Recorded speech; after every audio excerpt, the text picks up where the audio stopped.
Hello, Jane Cleland here.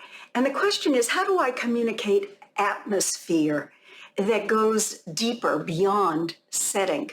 In other words, I don't want to just describe the place. I want to create the mood. How do I do that? It's a great question, and it's crucial to successful writing.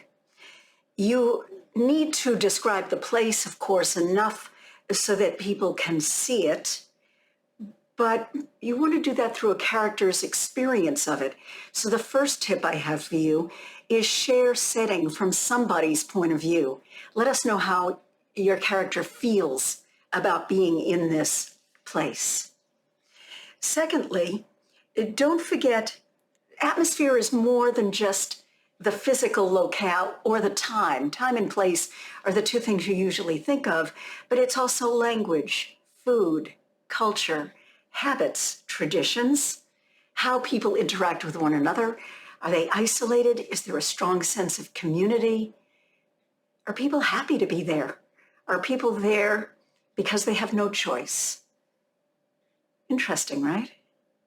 I think it's a great question, and it's terribly important. Best of luck with it.